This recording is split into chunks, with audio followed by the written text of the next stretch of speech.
This is the greatest F1 interview of all time. Sir Lewis Hamilton, Rachel Brookes, Sky Sports F1 produced something of beauty. If you haven't seen the interview, the link is down below in the description. Make sure you have a butcher's and let's discuss the things that we learned from that interview. Welcome to my F1 channel, Peter on Pole. My name is Peter in pole position. Let's discuss the best ever F1 interview. Sky Sports F1 presenter Rachel Brookes honestly is setting the bar, ladies and gentlemen, for presenters all around the world.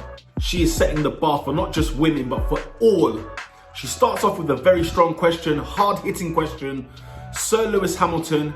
what would you like to be named after that? Why was it a great question? Because it gave Lewis Hamilton time to think. He had to think about the answer. This is great for an interviewer because it gets the person you're asking questions to really think. You can't just come up with any PR answer. You have to really think it through. And even the fact that you've made him think was a great question to start with. We learned that Sir Lewis Hamilton wants to be known for being a game changer, for breaking molds, more than just an F1 driver. Barely even mentioned about being a racer, being in motorsport, being in sports, full stop. But he was referring more on a humanitarian level. The second thing we noticed in this interview is how comfortable Sir Lewis Hamilton looked. If you watch the body language, if you see him in other interviews and you compare it to this one right here, he looked at home, he looked at peace, he looked comfortable. And bear in mind, this was after a very troubling testing for Mercedes, a winter testing that they were not used to. So you can forgive Lewis for having one mind on the car and one mind on the season. But for this interview, he gave Rachel all his time. He seemed to be at peace, seemed to be relaxed. And rather than it being a question and answer session, it became a conversation. Lewis Hamilton was extending his answers. He was speaking in sentences. Rachel barely had to talk. She sort of set off a grenade and then just let Lewis go. And this can only be great content for the likes of Sky Sports F1. The third thing I noticed is that Rachel Brookes knows her stuff. She spoke about how the race weekend is more than racing, it's a creative thing. That you have to create and plan out the entire weekend. And Lewis agreed and was almost sort of taken aback by it because finally maybe somebody understands, outside of being an F1 driver, somebody else understands what it takes to plan the weekend, what it takes to do a practice run, a qualifying run and a race. And yet she's never driven a Formula One car herself. This for me built my respect for Rachel Brookes even further because for her to even tap into that world and even understand or what Lewis goes through is quite extraordinary. You wouldn't expect it from her, but Lewis totally understood what she meant when she asked that question. The interview moves on to Lewis leaving McLaren, and the fourth thing I noticed, he left McLaren so that he was able to grow for things like image rights as well, so he can grow a bit more and be a bit more creative, which I thought was quite interesting because Danny Ricciardo, if you remember, left Red Bull so that he could be at Renault, he could be a bit free, doesn't have to necessarily be uniform to Red Bull anymore. But then things at Renault didn't work out, so he's joined McLaren, which is a bit more uniformed, a bit more Red Bullish, if you will. So it just made me think, Danny, 1 minute you left for this, now you're leaving for that. You're joining a team for the reasons you left another team, so it's interesting.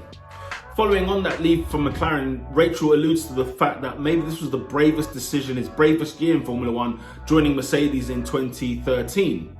And you can absolutely see where she's coming from, but Lewis actually spins it and says, no, 2020 was definitely the hardest. The reasons he gave was, of course, being able to speak out, having to be brave, to speak up against the injustices in the world. You know, Formula One is Formula One. You know, people will argue sport should be stuck to sport. Do not bring politics into it.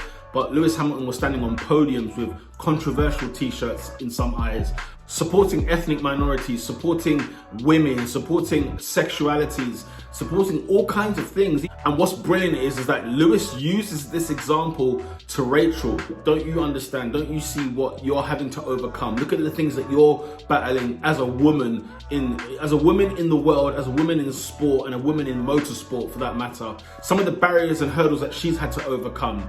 And Lewis flips it, you know, he makes it like a, you know, now it's a personal connection. Now there's two people who are sitting here, although there's a job to do, are connecting on a personal and probably on an emotional level, which I thought was a fantastic move from Lewis Hamilton. Not that he's trying to play a game or nothing like that, but it's to help even Rachel understand him a bit more.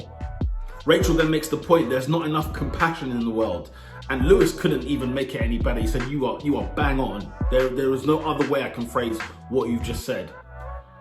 And then Lewis goes on to make the point. He says, you know what? People aren't born like this. They're not born evil, but it's taught. It's been learned over time, over their childhood and adulthood as well. And it also kind of takes you out of yourself a little bit to think, you know what? He's actually got a point there.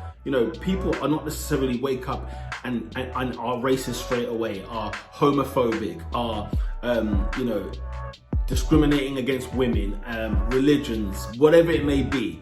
And he mentions that, we have to remember that when we say we hate people. The conversation, of course, moves on to diversity in F1. And so Lewis mentions the point that we have better leaders now that are more mindful of the fact that there is a lack of diversity in the sport.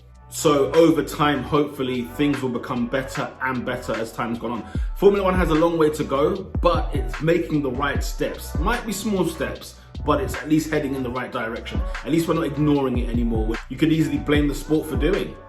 And here's the reason why the interview, I think, is one of the greatest, if not the greatest of all time, because it talks about legacy. The whole point is, this is bigger than Formula One. It's bigger than Lewis Hamilton.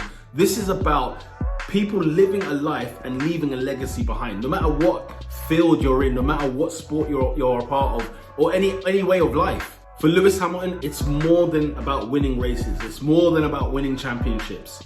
And with Mercedes, what was key for him is if he can make that change, with his home team, if you can make that change at home first, then you can go outside and begin to expand that change that you want to see.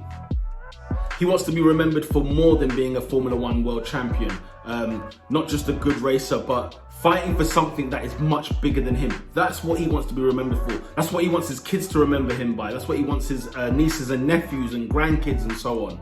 And the point is that life is bigger than him. And it was a wonderful education. The interview was a we didn't expect the interview to be like this. We didn't expect the interview to even talk about his McLaren days or why he left and why he joined Mercedes, and then go into this whole legacy thing, wanting to leave a blueprint in Formula One. Lewis Hamilton is going to go down in the history books. People are going to be talking about him for forever. Just from a black history standpoint, we may never be taught it in schools. Whether if you're from Europe, if you're from America, or Asia, you might not be taught about black history. And I can understand it in some ways, but also we learn about so many other things, especially in the UK. We learn about all kinds of history. But Lewis Hamilton is a figurehead in this. He goes up there amongst some of the most memorable people. He is certainly a pillar in the black community, if you will. And then just to show his human side, the interview moves towards the end. Rachel brings up the point about Lewis Hamilton playing guitar live on Instagram. I think he was playing a song, he just learnt it and he was playing live. And he spoke about the struggles he has with anxiety. Now, I was like, whoa, this guy struggles with anxiety. We're talking about a world champion in Formula One, 7 times at the time of recording.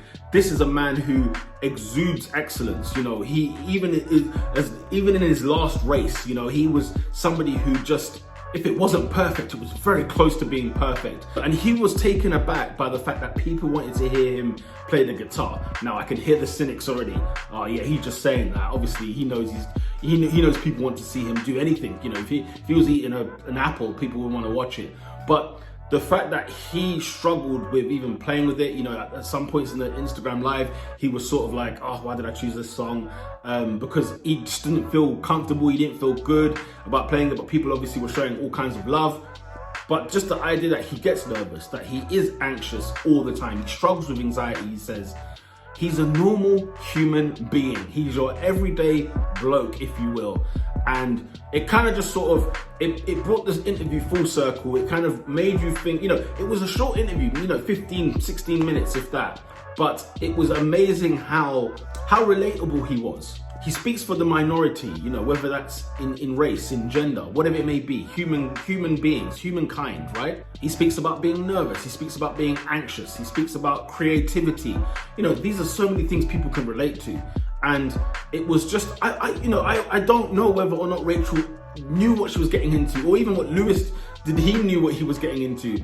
But wow, it was a beautiful piece put together, and this interview needs to be put up in high regard. It is one of the greatest Formula One interviews of all time, if not the best. Question of the day, what did you learn from that interview? Is there anything else that you could have picked out from that interview? And comment below some of the greatest interviews you've ever seen in Formula One.